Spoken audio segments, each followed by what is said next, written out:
as we heard now, data, AI is going to reshape our whole society and also the business. And in our fireside chat coming up now, we would like to have a closer look at what we actually need to create a positive future through innovation. So I'm inviting Mrs. Hauptvogel and Mr. Neumann up on stage. Please join us, and an applause, of course. And there's the third chair. And the third microphone. I'm going to be here, and where shall I sit? Okay, where we want, in the middle, okay. Framed by two women. That's nice. Perfect. So, Mrs. Annika Hauptvogel is the Head of Technology and Innovation Management at Siemens. And Mr. Neumann is the Chairman and Head of the SAP Labs Network. Thank you both for joining us today. I'm going to start with a question to Clas, because you have lived in many different places. You have lived in Asia, in India, now you're living in China. From your experience, like where and how would you say innovation made the biggest difference to the life of people? This is a very broad question, of course, and indeed I lived for more than a decade in India, in Bangalore, and now also for more than a decade already in Shanghai, in China. Just yesterday I came from Shanghai. And innovation makes constantly a big change to everyone in those two countries, but also in the rest of Asia. We come to that maybe a little later. But the innovation systems are working a little different. India, one could say, is the inventor of frugal innovation. So innovation often happens out of a need, sometimes also out of scarcity of resources, and then develops upwards. And in China, we have a lot of more orchestrated innovation also. As Professor Dung reported about the Greater Bay Area, which is an innovation hotspot of China.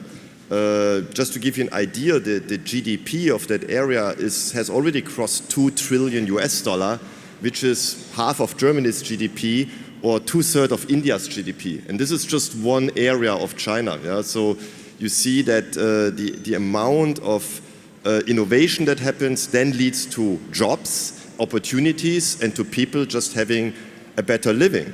I would also say, and maybe we come to this a little later, that the success of China in poverty eradication, right? So that officially there is nobody living below the poverty line anymore in China, is to a large extent also towards the innovation that has happened in that country. So overall, I would say innovation impacts in all of Asia, everybody's life every day. And maybe the difference to what I observe to Germany is certainly the adoption of innovation by the people is much more open, it's much quicker. So there's something cool coming up, let's say digital health service, and everybody is doing it, right? So I connect to my doctor first, always online, right? I say, hey, I have a few red pimples here, what could it be? And then I get already a first diagnosis, and the doctor said, you're on hypochondria, just stay at home. Or he or she will say, no, please come to my clinic, and we have already an appointment for you because this could be this or that, right? So there's lots of things happening there on an everyday basis. Yeah, I would like to touch on China a little bit later on because it's very interesting right now. I would like to ask Annika, Siemens is underlining a very open system of innovation. Can you explain to us why that is important in general and give us an example at Siemens? How are you doing that? Sure. So innovation cycles are getting shorter and shorter, and at the same time the climate change and its consequences hits us harder and harder, so we really have to become faster and faster as industry. And the only way to do so is really to open up and to find the greatest minds across the globe and to collaborate. So that is what we as Siemens really believe in and what we really drive. And to give you one example, we have a Siemens innovation ecosystem, ecosystem.siemens.com, who want to visit it. And there we have, for example, challenges, we have campaigns that we bring together those great minds from really across the world and also, of course, from Asia. And to name just one example of a campaign, it's actually my favorite one. It's a Tech for Sustainability campaign because it brings together technology and sustainability. And this is a challenge where we ask our businesses, hey, what is your greatest challenge right now in terms of sustainability? And then we ask startups and students from around the world to solve these problems. And that is so important that we really work on those customer issues, because then we can really make an impact when we collaborate. So in autumn, we will launch the third Tech for Sustainability campaign, and that's of course something where everyone can participate. Awesome, thank you.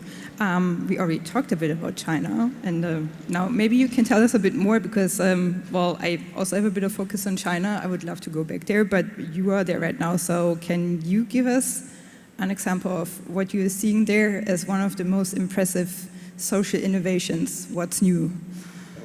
What's new in China? Yeah, I think, thank you, Amelie, for the question. Yeah, social innovation, in the end, yeah, what does it even mean? I think there are even many definitions out there, but let's stay with the most simple one. It helps to solve some need of the people. Yeah, so, and that can happen in many ways. And in China, I would say even some simple systems that were introduced 10, 15 years ago, the time when I moved to China, were obviously sharing of resources. E-bike sharing, I would say, was to a large extent invented there and then came over. Actually, the first vendors here in Berlin were from China. Then also e-payments, etc., because this has all to do with participation in the ecosystem. And then it was pushed towards the rural areas in terms of rural marketplaces, rural e-commerce, giving also farmers better access to prices, and just having more people in many areas participating. A bit comparable to this system of e-Chapal in India, which is also about farmers having better access to the markets, but at the same time also getting microcredits. Microcredit, of course, not a big topic in China. And today it's a lot about, during the pandemic, we have seen an upspring, of course, of e-learning. And e-learning, in the end, is also obviously about excellence of knowledge reaching everyone. And in China, you have many platforms there. Of course, there was recently a crackdown to some extent. You have maybe heard that, because of the government wanted to restrict the commercialization of some of these models. But overall, I would say this is still an important part of the education system, the access to high-quality teaching, high-quality content from elsewhere. So this would probably summarize a few of those social innovations. And then e-health, I mentioned. The community health centers in China also are able to spread out through their platforms in making sure they include more people into the health system. Also a very important part of that. Awesome, thank you for giving us the insight. You mentioned the crackdown, so there are challenges for innovation because it's guided by the state. What other challenges would you say are there in China for, or like in Asia maybe in general, for the innovation system there, the ecosystem? Yeah, I mean, Mr. Kurita before mentioned it, right? Data is a huge opportunity, but there are also many challenges around it, right? So we see in many countries in Asia, the governments creating rules around data flow. Now the next thing will be maybe rules around AI, how to deal with it.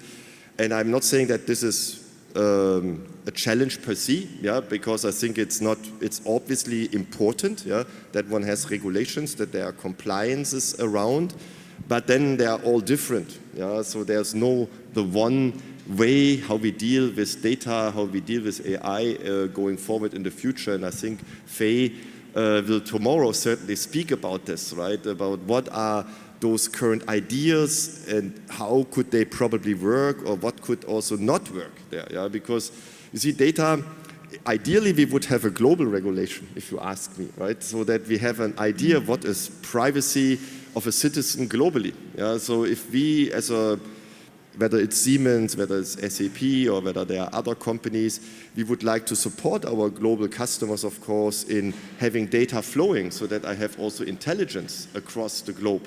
Let's say if I wake up in the morning, I go to the office, or I'm at home still, I look at my global team. I see, okay, these 2 colleagues, they would like to take leave. These 3 colleagues have engaged in a new product, in a new project.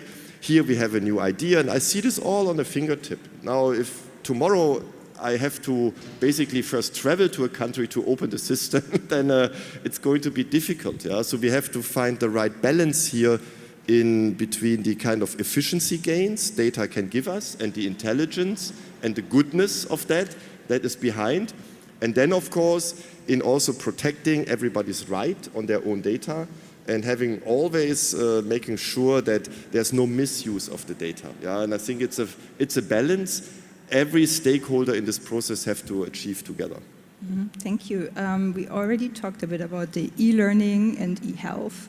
What would you say, Annika, are like some of the biggest trends coming up in the next 5 years? Yes, so one trend I definitely see is the industrial metaverse. And maybe to ask the audience, do you know what the industrial metaverse is about? Have you ever heard about it? Then raise your hand. One hand, two hands. Yeah. A number of hands. 10 hands. Perfect.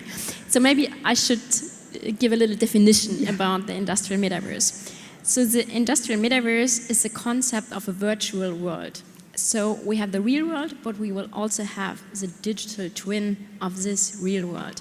So you will have a virtual environment where you can immerse in, where you really, you don't really know whether you're in the real world or whether you're in the digital world right now. So imagine a factory, for example. Today we already have simulations for factories, but with the industrial metaverse, you really have the complete twin, the complete replication of the real factory. And that helps us, for example, to improve the processes within a factory. And we will have different technologies which are already there today. So we talked already about AI, we talked about IoT, and we talked about the digital twin. And all those technologies, of course, will be developed further. And bringing them together in this industrial metaverse is what we see as a major trend in the upcoming years. And the good thing about this is, the real world is getting more complex every day. But in this digital world, you can focus on one specific question or one specific challenge, and it will make it way easier to solve this challenge because it will maybe increase efficiency in terms of energy efficiency, or it will help you to optimize the processes and the productivity. So this virtual world really helps us solving problems in much shorter time, much lower cost, but with better results. And you can use this along the entire value chain of a product. So you can use this really in the development phase of a product, in production, and then also in operation. And that's why I believe it's really helpful for us in the future. And the good thing is that this industrial metaverse really connects everything, and therefore I really support what you just said, that we need standards that are across the globe, bringing everything together, because it only works if you not have your industrial metaverse in Germany or in Berlin, and then you have one in Shanghai, but really to have a common understanding and common connections between. How can I imagine that digital twin? Does it really look like an avatar or like, and do you have one? Do you have a digital twin already? Well, it's not that important. Actually, that is the digital twin. Yes, it's not me, sorry. No. I think that's not the most important part of the industrial metaverse, to have an avatar that really looks like myself, and it's rather about having a replication of this, for example, of the machine, that it's acting as it acts in reality, so we call it physics-based. And that helps us, for example, in the product development phase, that you can develop the product in the virtual world and test it there. So, before we created, maybe even on paper, our product, then of course now we use software for this. But then you have to build a prototype, you test it in reality, then you learn something about the behavior, go back to the software part, do an update and so on. But now you can use an artificial intelligence that makes, or that at least supports you in developing a product, make it, for example, more sustainable because you need less material. And then you can test it in this virtual world, because the virtual world acts like the real world. And that really helps us in not only decrease material consumption for the product, but in terms of building prototypes and so on. So therefore, I think it's not that important how I look in the industrial metaverse, but rather that the products do behave as they would in reality. Question for both of you following up on this. How do you think this industrial metaverse will change our whole business landscape in the next decade? In Asia and also here in Europe. Maybe there's a difference. Yeah, I think it will change the way we work together. It would make it more easy, as you just said, because it's no matter where you are located. So, for example, if you create a product right now, or if you develop one, then you should be in the same room to discuss what is wrong, what is right. It's also quite difficult to bring in the customer opinion and so on.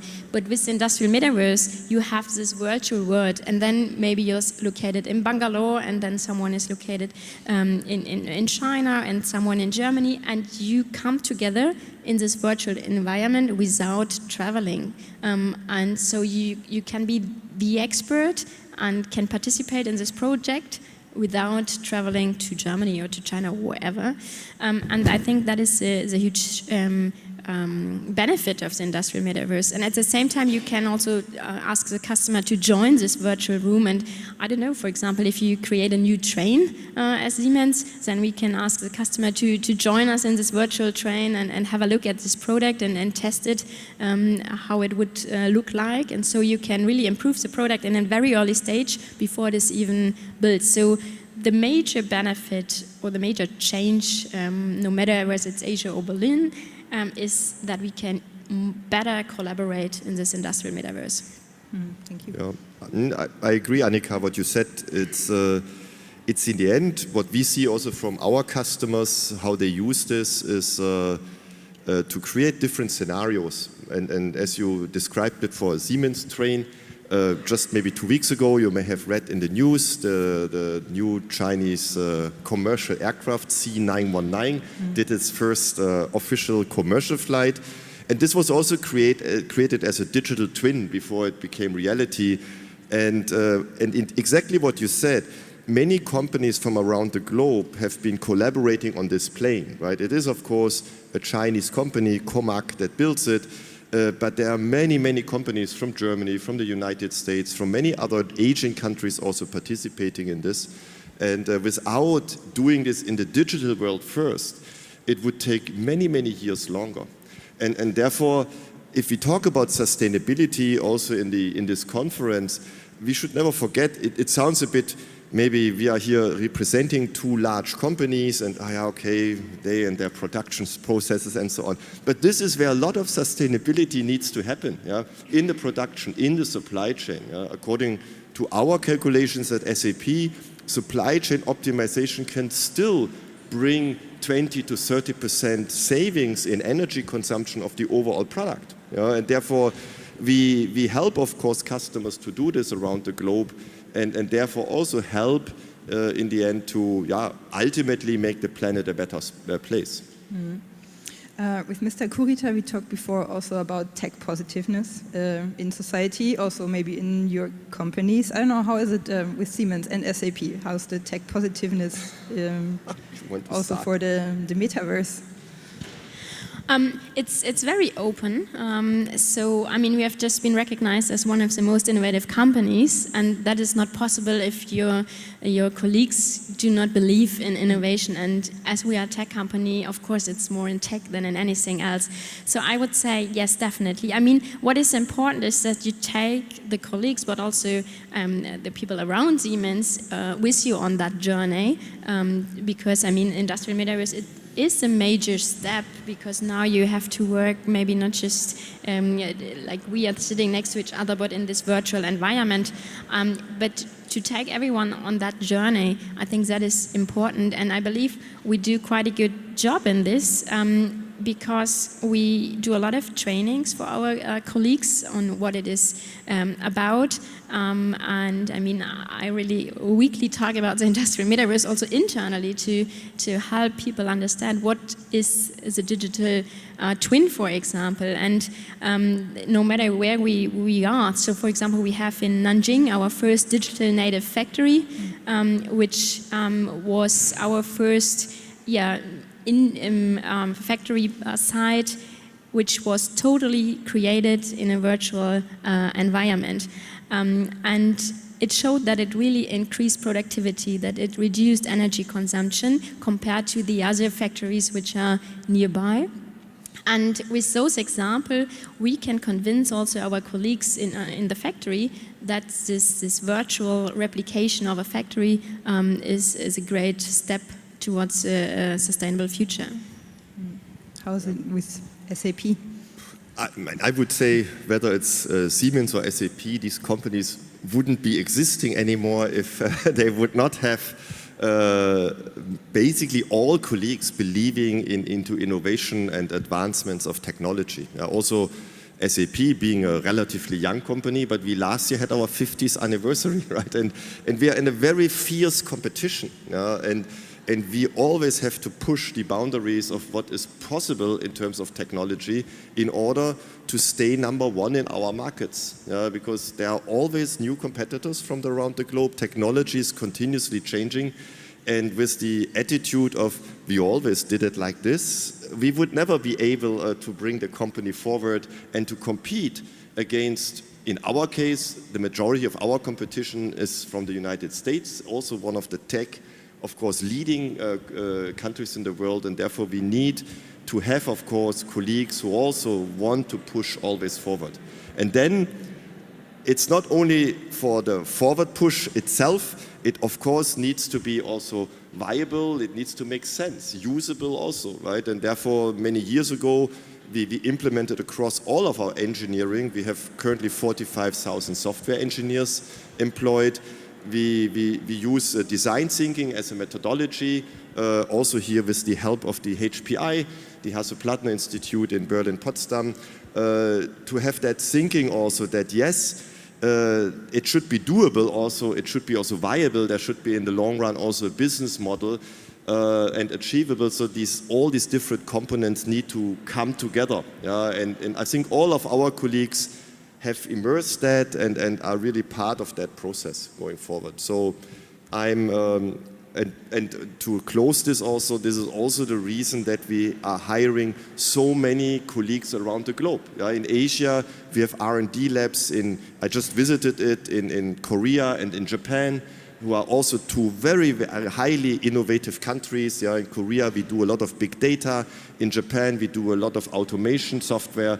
We are in China with R&D. I spoke about it. We are in India. India is our largest R&D lab outside of Germany, actually meanwhile probably in the same size of Germany. And then also Singapore, right? Also we have been starting building R&D in Singapore because also Singapore is a hotbed, for example, for AI, for many technologies, and it's also a magnet of talent. And that also links it back to Berlin.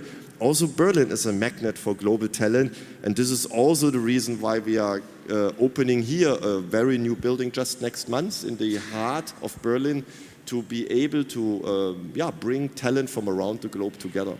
Awesome, thank you for that transfer. Coming back to startups, because it would have been my next question, like for the both of you, how can actually startups participate in SAP and Siemens for innovation projects? You go ahead. There are many ways for startups to collaborate with Siemens, and I want to mention 5 today. So the first one I already explained is our Siemens Innovation Ecosystem, where we offer hackathons, campaigns, and so on, and especially the Tech for Sustainability campaign. Then we have research and innovation ecosystems, 16 around the globe. There's one in Bangalore, for example, in India. We have one in Beijing in China, where we bring together universities, students, research institutes, and also startups to work on topics, to have conferences or meetings together and discuss important topics. Then, if you are a startup having a product where you believe that fits to the Siemens businesses, be it in mobility or be it in the digital industry, then we are very open to collaborate and do venture clienting, as we call it, to say, okay, you bring in the great product, we bring in our customer base, so let's collaborate and help our customers to solve their problems. You might also know Next47 as our venture capital firm who invests in startups which are, of course, very technology driven, because, I mean, we are a tech company. And then we also offer, for example, software for our for startups. If they want to work in the industry area, we offer Mendix, for example, as a low-code platform for free for startups, so that they can use this, apply this, and help them to generate great products. And so I think there are many ways for startup to collaborate with us. And it depends in which phase a startup is, and then we have the different options I just mentioned. Yeah, I could basically now make a cut and paste, Annika, because it's. I mean, it's also not surprising that large companies think a little bit alike in terms of what are the different phases of startups where we can engage with. In our case, it's just the naming may be different. SAP.io, right, is also a global startup collaboration system of SAP, and we look into usually phase 1B, 2 startups, so there should be already a product there and not just an idea. When they are really in the market and already successful to some extent, then indeed it's more the venture funding from SAP also that can come in. That also goes then beyond the startups that may be directly of interest to our technology, and therefore. Yeah, we have hundreds of startups we work together with. The 21 R&D labs in 17 countries are very often the first place to go for startups. I mentioned the countries in Asia where we are with R&D, because then a technology startup also finds mind-lighted people. And another one outside of Asia, which is very successful from the startup ecosystem, is obviously Israel, where we also then acquired companies in the end, where we felt they have a really good portfolio fit to SAP. And one of the biggest values, speaking here to the startups in the room, to collaborate with SAP is if it's really a successful product you have, we help you also to get on the price list of our for our 300,000 customers. Yeah? So that means we also offer market access for startups around the globe, something that would be for many startups otherwise extremely costly to do. Yeah? So it's not just I become part of an SAP feature, but I can also have my product in the end listed on the price list. Yeah. And one last time, circling back a bit to China, how's the situation in China? Is there a possibility for like joint innovation efforts? Yeah, I mean, there's lots of joint innovation happening. As I just said, the whole C919 aircraft is if you ask me, a joint innovation project, right? Where, yeah, and specifically many American companies were part of this. So I believe joint innovation should always be possible, right? I know, of course, that there are tensions, right? I mean, we are not blind to this, and one probably needs to be also make sure that one has IP protected, etc. But this can also be done contractually, and then it's clear. I mean, we always have to manage in our new world risks, right? We also have to manage dependencies. But on the other hand side, we should not close for that reason for sharing innovation and also trying to get the best ideas together. Because if we want to really make this planet a sustainable planet in the future, we need everybody's idea, and we cannot lock certain people out because they live in the wrong part of the world. Thank you. I would end with a question towards Annika. Like, what's your next personal innovation project with Siemens? Besides industrial metaverse, you mean? Yeah. So if I look at the trends we see, I mean, AI in general, and generative AI is of course a major topic for us. We have just launched a demo at the Hannover Fair, so that of course will also be interesting how this will develop further into a product.